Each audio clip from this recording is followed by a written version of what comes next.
Good evening, ladies and gentlemen. Welcome to Side Seat Plus. Thanks for joining me tonight. In today's video, we're going to discuss food stresses and what kind of stressors I personally have, my relationship with food, my eating disorders, how I'm affected by being out of my house, how it all affects my diet and future cooking and what I'm looking forward to. One of the major food stressors, at least in my life, is leaving the house, going out, having an event. Because I can't plan a lengthy time out of the house without going, what am I doing for food? Do I have money to eat out? Do we take food with us? You can't go to a movie without going, do we need popcorn and candy and drinks? You can't realistically go even to the opera theater without concessions.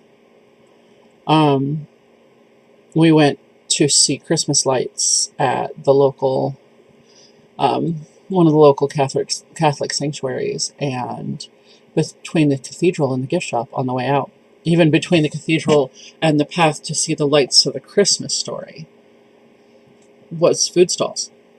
Because if you're going to be out, you have to have food. No, it was Christmas food, but it was still food.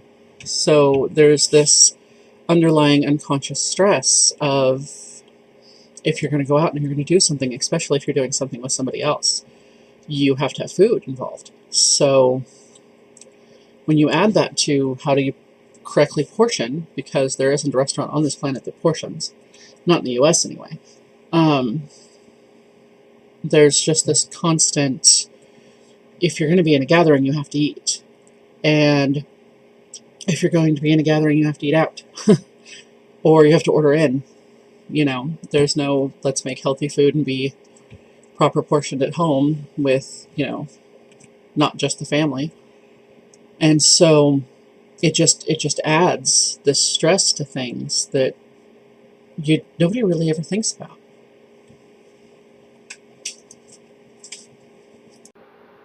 I think my biggest problem with this diet and the surgery process is comfort foods. When I was growing up, I was trained to believe that food is what we do when we're hungry. Food is what we do when we're sad. Food is what we do when we're bored. And if you're all three, you eat more. My mom once spent 2 hours at a buffet eating by herself, not like in a group of people. It was a scary, scary day. So we're taught that birthdays, graduations, weddings, celebrations of any kind, you eat. There has to be food involved or it's not a real celebration. And we're taught that when something bad happens in your life, you sit at home alone with a pint of ice cream or a full cake or whatever. And I was very much that person. And then this whole process has been about learning that food is not the comfort. Food is what fuels you so that you can go out and find the comfort, so that you can go out and make yourself happy, so that you can go out and adjust your life or live your life or just whatever. And that's hard right now because I don't have energy and I don't have fuel because I'm drinking water and broth and a couple of protein shakes a day. And the point of this diet is not to be comforted, and the point of this diet is not to have the energy to go out and run around. The point of this diet is to make my body ready for the surgery, which, cool. But I don't feel like I can spend the time and the energy getting the rest of me ready for the surgery because my body is getting ready for the surgery. So when I get tired, I go, I should have some food. And I'm so tired. And I don't get to have the food. Eating disorders are a really big topic for me. I'm anorexic. I was diagnosed anorexic when I was 16. This is one of those things like bipolar. You don't just stop being it. And people look at me and go, Kate, you're more than 300 pounds. How are you anorexic? Well, there are days where I will eat and won't taste the food I'm eating because food makes you fat. There are other days where I go, I know food makes me fat and it doesn't matter because I need to eat.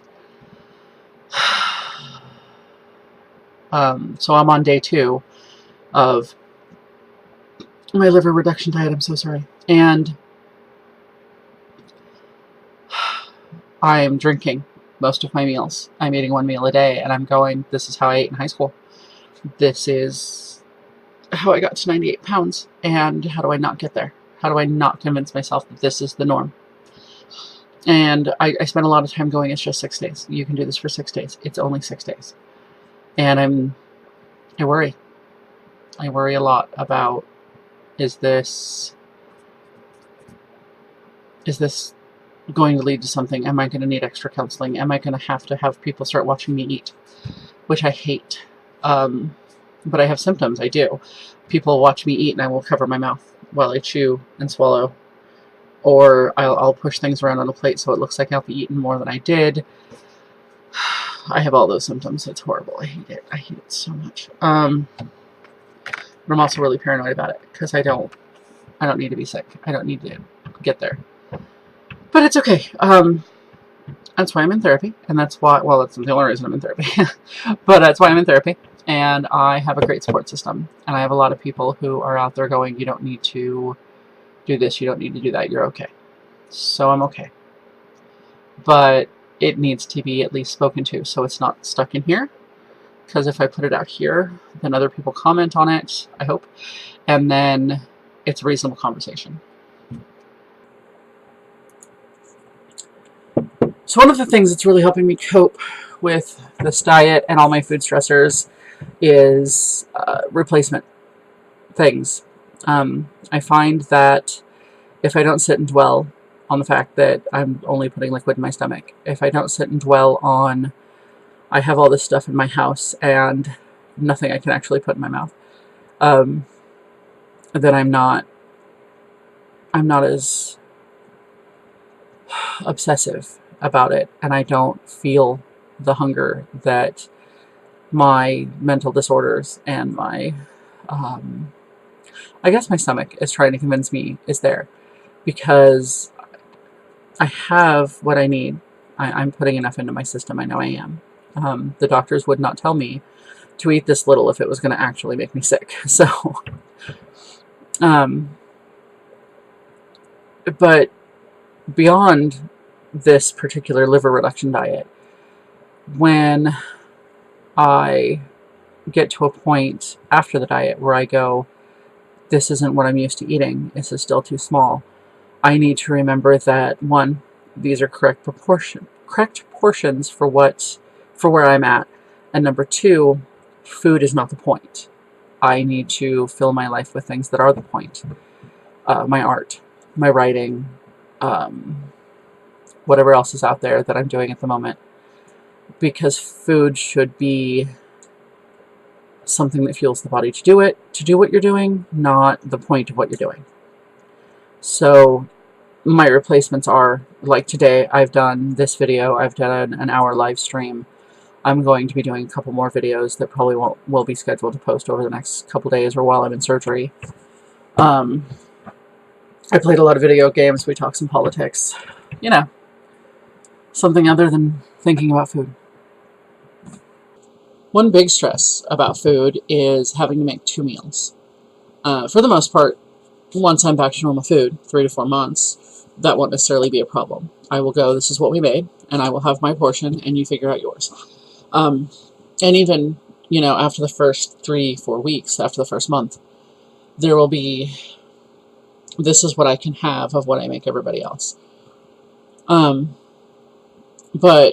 I still have this month where I figure out what I'm eating and then what everybody else is eating, because I don't expect them to just drink broth. And thankfully, at this point, Tim is cooking, and the boys are very helpful in let me figure out my own thing. You know, you focus on you. But I worry, and I have seen other people who have a ton of allergies, so they have to specially make their food and then season their whatever they've made for anybody else. So there's always 2 pots or 3 pots if, like, one person's allergic to corn and the other person's allergic to all onions and peppers, but one person likes it spicy, and then the rest of the household kind of likes onions but not the peppers. and you end up with 3 pots of food, or you end up with, I'm going to leave this stuff out and on the side so you can add it, but it doesn't add the same flavor.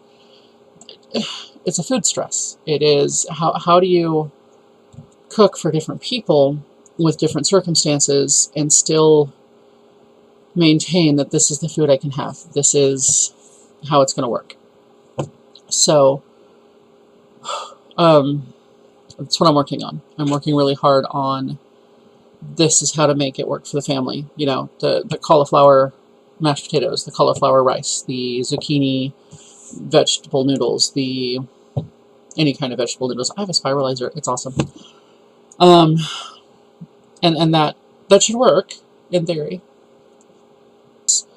Where my foods originally were and how those stresses still relate, and I can't seem to not make them relate.